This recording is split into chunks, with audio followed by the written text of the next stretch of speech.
The Biophilic Leadership Summit is the only multi-day conference entirely dedicated to biophilic projects, principles, and research, bringing together the top industry leaders in an intimate, natural setting to network, build partnerships, and learn from each other. This year's summit will explore biophilic placemaking and how we can use biophilic principles to promote health, happiness, and vitality in public spaces. In addition to fascinating presentations, delicious farm-to-table meals at Serenbe, and cocktails, this year's summit will feature a selection of biophilic experiences like forest bathing, bird watching, and more.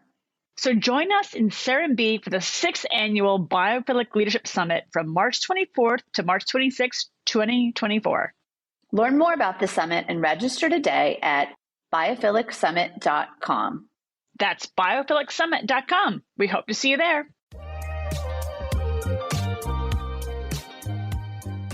Biophilic Solutions is brought to you by American Farmland Trust. American Farmland Trust is a nonprofit organization dedicated to protecting our country's farmland, supporting farmers, and promoting environmentally friendly farming practices. Learn more, support this vital work, and get your free No Farms, No Food bumper sticker at farmland.org. That's farmland.org.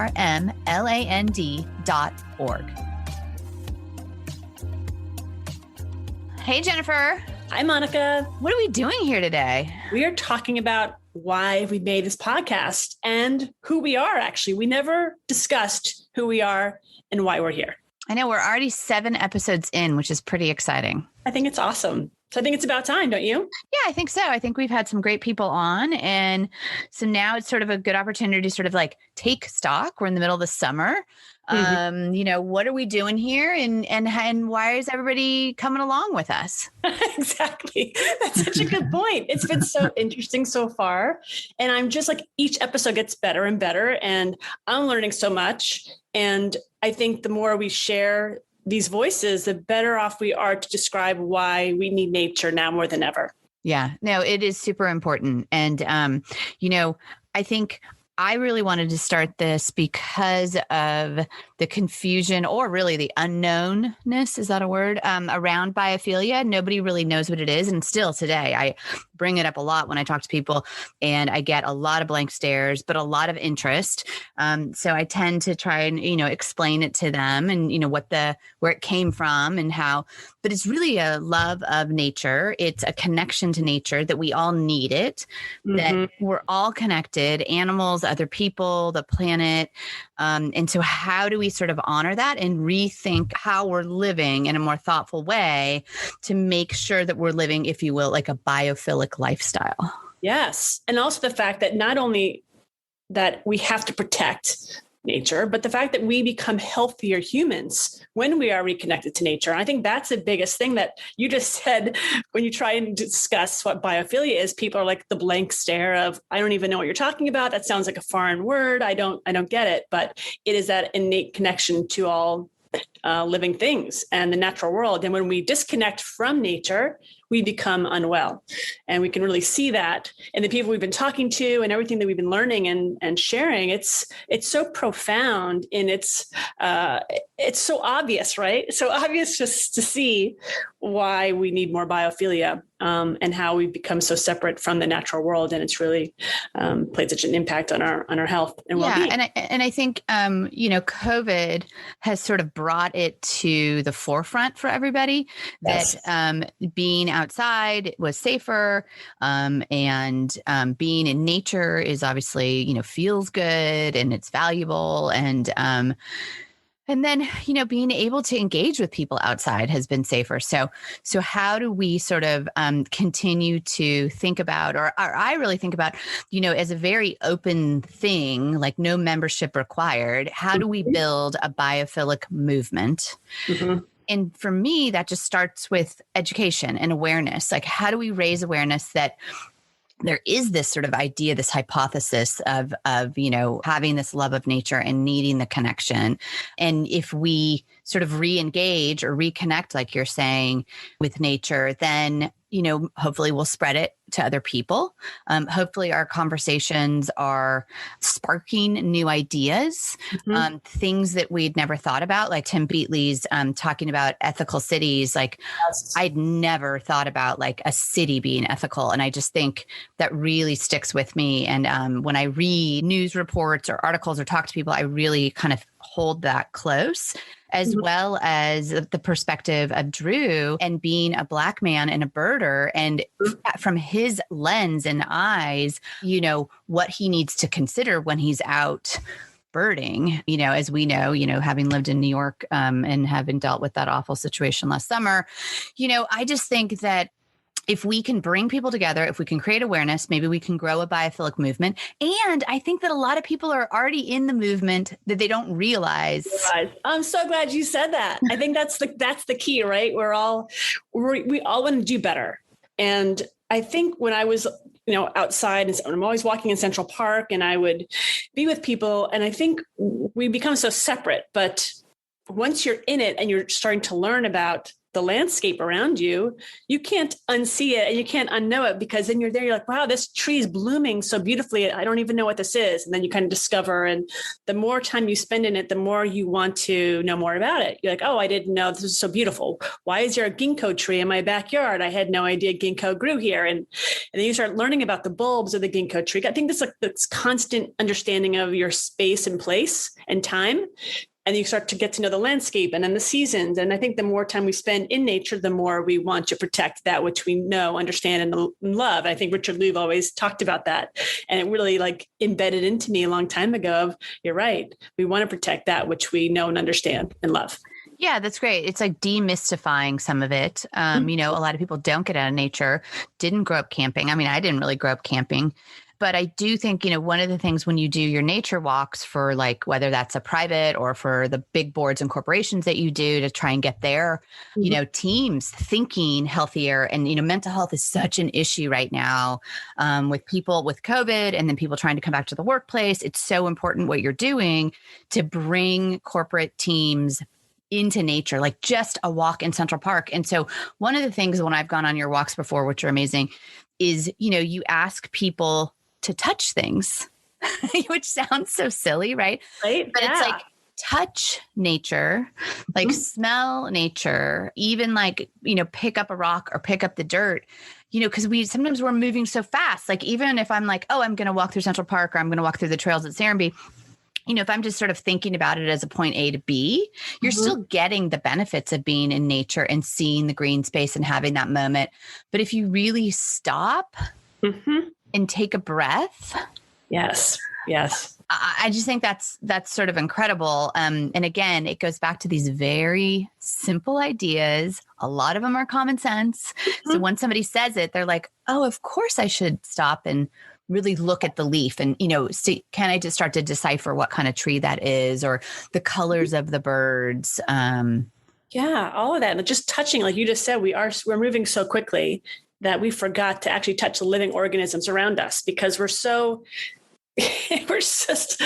been told to sterilize ourselves and wash ourselves and you know, clean our hands, but everyone's not touching living microorganisms that we need to touch to really, you know, have our microbiome be in harmony with our bodies. So I think the getting dirty before we get clean is really, really important. I think we're going to see a lot more of that. We've been talking about that. I think we're going to have a guest coming on talking about that, which will be really great. Oh, I cannot wait to have her on because she's been a real leader in this space of getting dirty before we get clean. And I think getting dirty is going to be a huge part of what we're going to look for, especially in beauty and wellness going forward. Yeah. Well, and I think trying to sort of what's sort of the right word?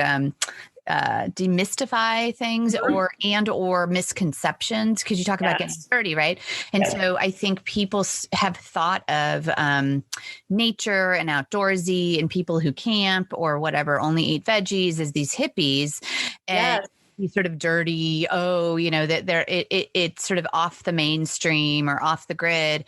And I think, you know, places like Serenbe can start to say, no, you can live this really biophilic life and not, you know, live in a hut in the woods and never shower.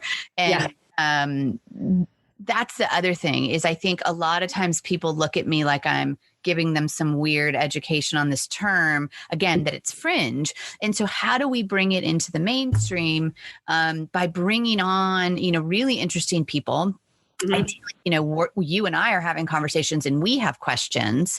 And so we've either stumbled across these individuals or we've had a specific question, like we want to learn more about, everybody talks about eco fashion or sustainable fashion. Like, what does that mean? Because you still have these huge brands that are, traditionally fast fashion, talking about it. And so how is there a biophilic way to think about, the way we clothe ourselves, as well as, beauty, what we put on our body, as well as, again, ethical cities.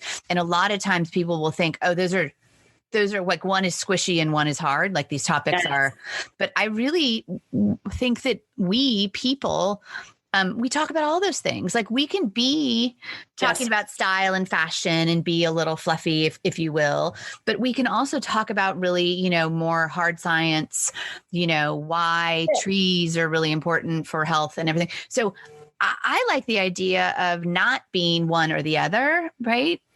That's it. That's exactly what nature provides, right? And you think about what Bill Browning shared with us with the space, our impact of space and place and nature and the biophilic indoor spaces. And even Dr. Phil Tabb sharing his numinous spaces. And it's just, there's so much, like you said, common sense, but there's so much we can learn from those ebbs and flows of life that we kind of put up the barriers to learn more because, like you just said, some things seem too fluffy or too, I don't know about that. But now, thankfully, there's so much science and there's so much data around how our bodies respond to certain places, and that test scores go up for children when they're more in touch with nature, and that we get healthier when we're in a hospital, when we view nature, and that these numinous spaces that Dr. Phil Tabb speaks about in homes or places that resonate deeply within us, that give us this positive feeling of beauty and awe and resonance. I mean, it's profound. It's really,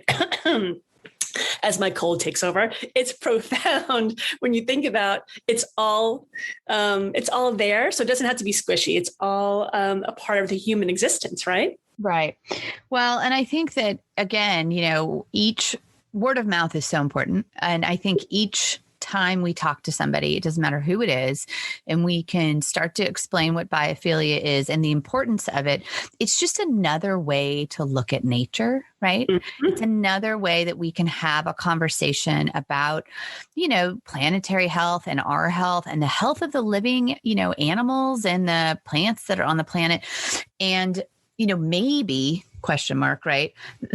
It doesn't have to be this, oh, my side, your side kind of business. Why can't it just be we're all in this together? Well, somebody that I love, is Douglas Rushkoff with Team Human. To me, such a great book. His work is so profound because it's saying like, you're all on Team Human and you're already here together and we're all in this together. And sort of, we have to work together to kind of fix everything, if you will. And so again, one by one, day by day, figuring out, what is your superpower? Because that's the other thing. I was reading something the other day and somebody said, oh, well, how can I become an activist to, push this, whatever concept forward? That just feels too big and too something. I don't quite know. And it's not as if, I think activism is fantastic, but as a general person, like, I don't know how I would become, quote, an activist, but rather what are the topics and issues that matter to me? And then I can go, quote, advocate for them, whether that's writing, a $10 check to somebody or giving volunteer hours, or I believe that, just sharing information is really great. But I think we get, or again, I'll speak for myself, like wrapped up in, oh my God, I don't know how to do good, so I'm not going to do anything. So hopefully this podcast is a little bit of good that we can put out in the world.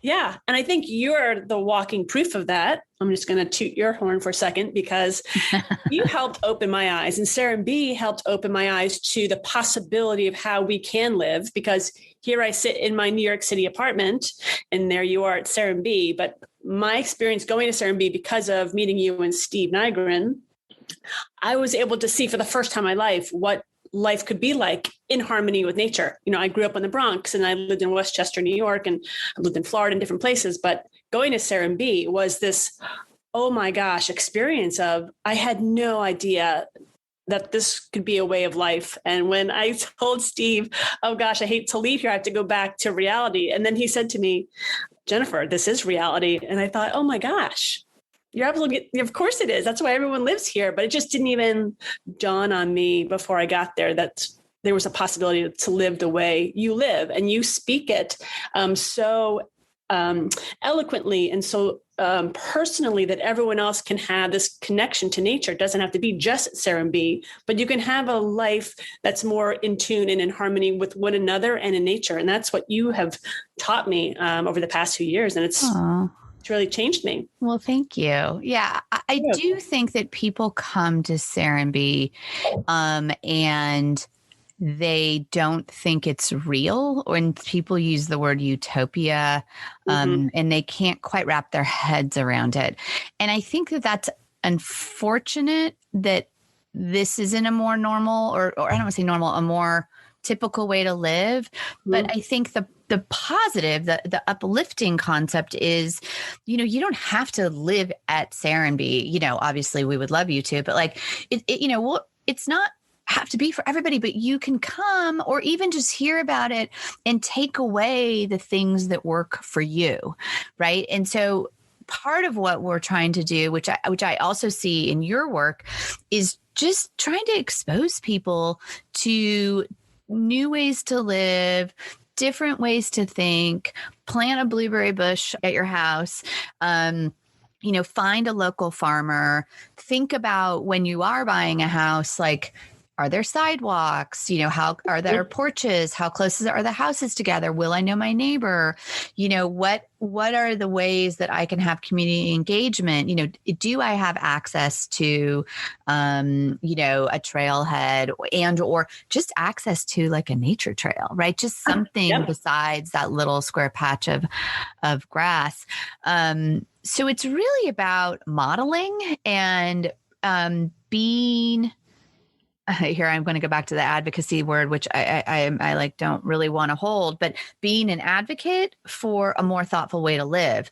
And that is taking, like you've done, taking a board during a board retreat and walking them, on a nature walk and asking them, what this is doing to them. And it changes them profoundly after an hour and a half in nature. And again, it's just putting on almost like new lenses and seeing things through new eyes. And so I think that's what it does for people when they come to Serenbe, just like, and obviously nature's all around us here, but just like, going whatever to Yosemite, like it's a different way to think. What's nice about this is you can kind of take back a lot of those tenets and hopefully incorporate them into your lives. And or when you do make a decision to move, rethinking what type of neighborhood you want to be in. Sure. Right. And or, hey, if a developer or landowner wants to build, like Serenbe, 100%.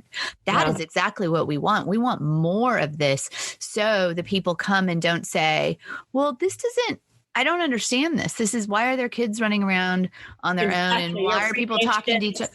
Yeah. Or my favorite, the Men's Health article. Why is everybody waving at me? Yes. Oh my God. It's such a Serenbe thing. It's such a Serenbe. I love it. And then I'm like, well, why isn't everybody waving at each other in other cities? It's sort of, but again, once you ask that question, and I think that, again, that's what we're doing to bring it back. Like, once you ask the question, why isn't everybody waving at me? Or why aren't people smiling at me and looking me at the eye, on the street? Why aren't we saving more land?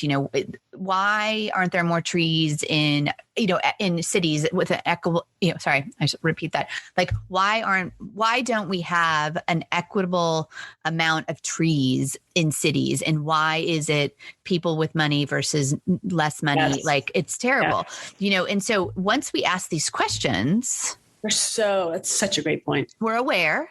We can have a conversation about it, and we don't have to be perfect. Like, we're learning. And then we can potentially like talk to our city planner or city council member or whoever represents us or our developer. We put pressure on the marketplace and then the marketplace changes, right? And those are small little moments. Even like when you go to a grocery store, if you can't smell the fruits and vegetables in your grocery store, like that's what I've learned too, like from our conversations. It's like, oh my gosh, if you can't smell that, that's a problem. Like that means the fruits and vegetables they've been there for a while. So once I go to a grocery store and I can actually smell the fruits and vegetables, I think, oh, I can smell them. That means they're good for me. That means they're fresh. That means they haven't been handed down or, come from a different country or whatever. I think it's so important that we have, like you just said, have these conversations so we learn. And like you also said, we're not perfect. We want to explore what's going on out there so we can be better citizens of the planet and continuously learn from one another. And how do we be better? Like Drew said on our most recent podcast, like be better. Like how do we can be better? So if we continuously want to learn and be that kind of person and then share what we learn with others, that's the key to becoming better citizens, I believe. Okay. So hopefully, I don't know if you guys are still listening to us as we've been rambling on here and talking to each other, because we can sit and talk to each other for hours. You're getting a sense of what the podcast is about. And hopefully, if you haven't listened, we definitely want you to go back and listen to the past 7 that we've done. But we also want to give you a little bit of an idea of who we're going to be talking to in the future. Yeah. We have Florence Williams, who is going to be coming up late summer, who is the author of Nature Fix, who is incredible. And she's also doing an outside podcast right now, which you definitely should listen to. We haven't booked her in yet, but we know that Yasmina, who is the founder of Mother Dirt, who is, God, I don't even know. I'm going to make this up, like an MIT microbiologist who's incredible. And she's going to come on the show and talk to us about biology. And she said to me the other day, listen, biology is the original technology. I love that. Yeah, that's great. Yeah, and so she sees that as a whole foray for us in the future. So we'll talk to her about that. Gosh, who do we have? We've got Beth, who's in charge of programming at American Farmland Trust. We have Jackie. Yep, Jackie with the NAACP, who is in charge of, all of the environmental work that they're doing. We're talking to her next week. And so we just want you to come along for the ride. Send us, if you have people that you think we should be interviewing, we'd love to hear from you. Yes, please. We come out every other week. Again, we just want everybody to join us on the biophilic movement. So I guess, what do we say? Subscribe, follow. What's the latest term these days? Share. Give us, you want to hear feedback. We love your feedback too. And be a part of the conversation with us. We're all ears, and we want to learn and listen and share with us what you're thinking in terms of biophilia, and definitely share our stories. We'd love your feedback and your thoughts, and keep this moment and this movement going forward. Yeah. So join us on this biophilic movement. Follow and subscribe today. Biophilic Leadership Summit provides an annual platform for biophilic leaders to gather with their peers to learn about and discuss the most impactful biophilic projects, principles, and research. Presentations focus on biophilic concepts that have measurable outcomes and can be replicated at scale. From these talks, leaders discuss the best applications of biophilia to dissect the biophilia effect on health and wellness, sustainability, and global warming, and how it affects their work, policies, and future developments. This year's summit theme is Biophilia at Scale, Earth and Water, and presentations will focus on land use and infrastructure. Join the Biophilic Summit hosts, the Biophilic Institute, Biophilic Cities, and Serenbe, and engage with other passionate leaders about biophilia at the 4th Annual Summit. Visit biophilic.summit.com to learn more about the 2021 Biophilic Leadership Summit this October 10th through 13th. That's BIOPHILICSUMMIT.com, biophilic.summit.com.